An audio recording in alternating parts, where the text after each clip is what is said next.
नमस्कार दोस्तों। आज हम आपको ले चलेंगे हजारों साल पीछे, उस समय में जब इंसान पूरी धरती पर फैल रहा था और पहली बार पहुंचा था अमेरिका की धरती पर। ये कहानी सिर्फ इंसानों की यात्रा की नहीं है, बल्कि सभ्यताओं के जन्म और उनके पतन की भी है।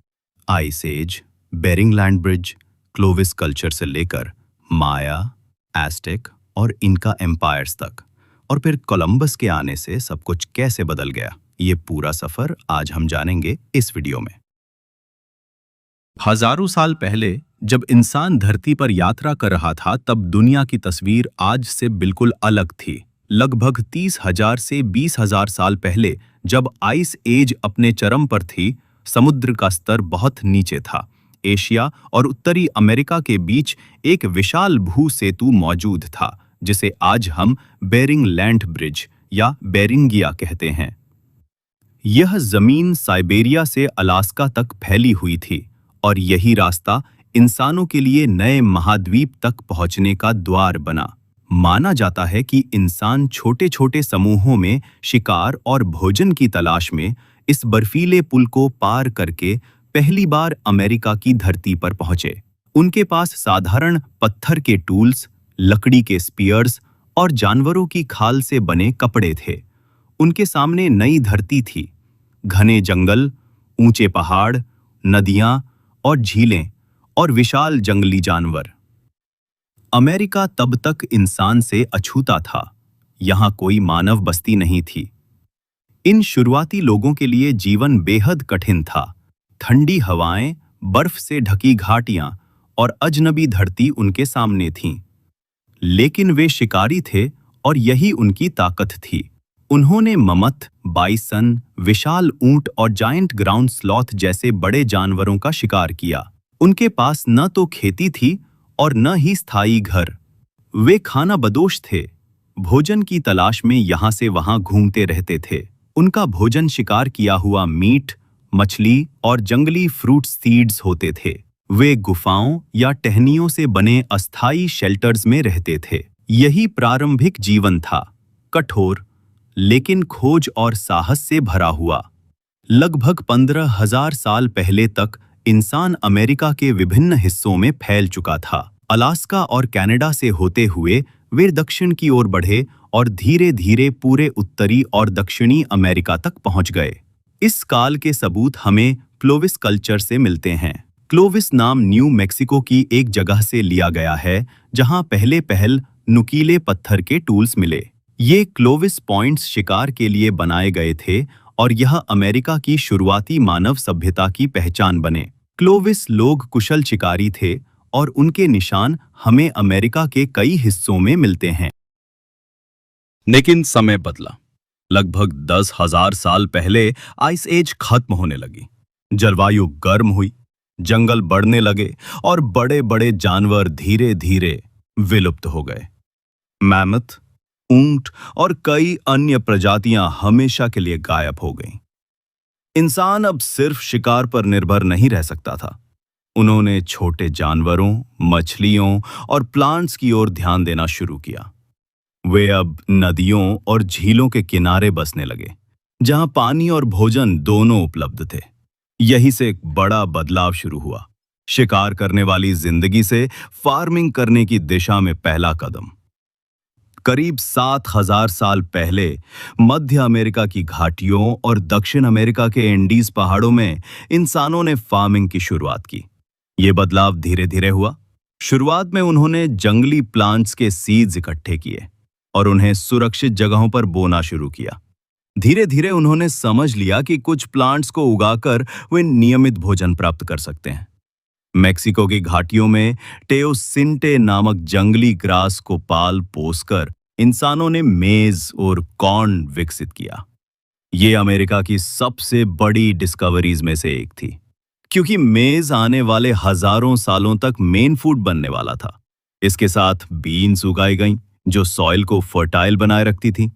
स्क्वॉश भी उगाया गया, जिसे फूड और कंटेनर्स के रूप में इस्तेमाल किया जाता था। इन तीनों क्रॉप्स को थ्री सिस्टर्स कहा गया, क्योंकि ये एक दूसरे को सहारा देती थीं और साथ मिलकर बैलेंस्ड डाइट प्लान करती थीं। दक्षिण अमेरिका के एंडीज में लोगों ने पोटैटो की खेती की। वहां की कठोर पहाड़ी जलवायु में पोटैटो एक आदर्श क्रॉप थी। इसके साथ साथ किनोआ जैसी सीरियल लाइक क्रॉप्स भी उगाई गईं। पेरू से ककाओ यानी चॉकलेट का स्रोत मिला, जिसे शुरू में बेवरेज और रिलीजियस रिचुअल्स में प्रयोग किया जाता था। खेती ने इंसानों की जिंदगी बदल दी। अब उनके पास एक्स्ट्रा फूड था, जिसे वे भविष्य के लिए सुरक्षित रख सकते थे। गांव स्थायी होने लगे। मिट्टी के घर, स्टोरेज एरियाज और सामूहिक जीवन की शुरुआत हुई। धीरे धीरे समाज में लेबर डिवीजन हुआ। कुछ लोग खेती करने लगे, कुछ क्राफ्टिंग, कुछ रिलीजियस वर्क में और कुछ युद्ध और डिफेंस में। यही विभाजन आगे चलकर सिविलाइजेशंस के जन्म का आधार बना। अब समय आया महान सभ्यताओं के उदय का। लगभग 2000 साल पहले से अमेरिका के विभिन्न हिस्सों में पावरफुल सोसाइटीज और एम्पायर्स उभरने लगे। मेक्सिको और मध्य अमेरिका में माया सिविलाइजेशन विकसित हुई। माया लोग अत्यंत उन्नत मैथमेटिशियंस और एस्ट्रोनॉमर्स थे। उन्होंने सूर्य, चंद्रमा और तारों की गति का गहरा अध्ययन किया और एक प्रिसाइज कैलेंडर बनाया। उनके शहर जैसे तिक्याल और पालेंके विशाल पिरामिड्स और टेम्पल्स से सजे थे। माया सोसाइटी में राजा, पुजारी, व्यापारी और किसान का स्पष्ट डिवीजन था। उन्होंने हायरोग्लिफ्स विकसित की और पत्थरों पर अपने हिस्ट्री को दर्ज किया। 13वीं शताब्दी में एज़टेक एम्पायर का उदय हुआ। उन्होंने झील टेक्सकोको में एक आइलैंड पर अपनी कैपिटल तेनोच्टिटलान बनाई, जो आज का मेक्सिको सिटी है। ये शहर झील में फ्लोटिंग फील्ड्स यानी चिनाम्पस पर आधारित था, जहां पानी के बीच फर्टाइल सॉइल डालकर खेती की जाती थी। एज़टेक एम्पायर अपनी ताकत, मिलिट्री स्किल्स और रिलीजियस सैक्रिफाइसेस के लिए प्रसिद्ध था। उनके विशाल टेम्पल्स और पिरामिड्स आज भी उनकी कल्चर की गवाही देते हैं। इसी समय दक्षिण अमेरिका में इनका एम्पायर का उदय हुआ। 1438 से 1533 ईस्वी तक फैले इनका एम्पायर की कैपिटल कुस्को थी। इनका लोग महान इंजीनियर्स थे। उन्होंने माचू पिच्चू जैसे हिल फोर्ट्स बनाए और 40,000 किलोमीटर लंबा रोड नेटवर्क तैयार किया। उन्होंने टेरेस फार्मिंग की टेक्निक से पहाड़ों की स्लोप्स पर क्रॉप्स उगाईं। उनकी सबसे अनोखी खोज कीपू थी, नॉटेड रोप्स, जिनका इस्तेमाल काउंटिंग और मैसेजेस पहुंचाने के लिए किया जाता था। इनका एम्पायर का ऑर्गेनाइजेशन बेहद स्ट्रांग था और यह अमेरिका का सबसे बड़ा एम्पायर बना। लेकिन 1492 ईस्वी में सब कुछ बदल गया। जब क्रिस्टोफर कोलंबस स्पेन के झंडे तले कैरेबियन पहुंचा, तब यूरोपियंस और अमेरिका की दुनिया टकराई। कोलंबस को लगा कि वह एशिया पहुंचा है, इसलिए उसने लोकल पीपल को इंडियंस कहना शुरू किया। लेकिन जल्द ही साफ हो गया कि यह एक नया महाद्वीप है। इसके बाद स्पेन, पोर्चुगल, इंग्लैंड, फ्रांस और नेदरलैंड्स ने यहाँ कॉलोनीज बसाने शुरू किए। स्पेनियों के आने के साथ ही अमेरिका की महान सिविलाइजेशंस गिरने लगीं। 1521 में हर्नन कॉर्टेज ने एज़टेक एम्पायर को जीता। उनके पास सिर्फ कुछ 100 सोल्जर्स थे, लेकिन उनके पास हॉर्सेस, गन्स और स्टील वेपन्स थे। एज़टेक्स के लिए यह सब बिल्कुल नया था। लेकिन असली विनाश स्मॉल पॉक्स जैसी डिजीजेस लेकर आया, जिसने लाखों एज़टेक्स की जान ले ली। इसी तरह 1533 में फ्रांसिस्को पिज़ारो ने इंका एम्पायर को गिरा दिया। उसने इंका एम्परर अटाहुअल्पा को बंदी बनाकर मार डाला। इंका एम्पायर टूट गया और स्पेनियर्ड्स के कंट्रोल में चला गया। यूरोप से आए डिजीजेस अमेरिका की असली ट्रेजेडी थीं। स्मॉल पॉक्स, मीजल्स और फ्लू जैसी डिजीजेस ने लाखों लोगों को मार डाला। लगभग 90% ओरिजिनल अमेरिकन पॉपुलेशन मिट गई। गांव खाली हो गए, फील्ड्स उजड़ गए और सिविलाइजेशंस कोलैप्स हो गईं। यूरोपियनों के आने से ओरिजिनल पॉपुलेशन यानी मूल निवासियों का सबसे बड़ा नुकसान हुआ। वे न केवल संख्या में घट गए, बल्कि उनकी जमीन, उनकी कल्चर और उनकी स्वतंत्रता भी छिन गई। उनकी लैंग्वेजेस मिट गईं, रिलीजन बदल दिए गए और कई ट्राइब्स हमेशा के लिए हिस्ट्री से गायब हो गईं। इस सब के साथ शुरू हुआ कोलंबियन एक्सचेंज।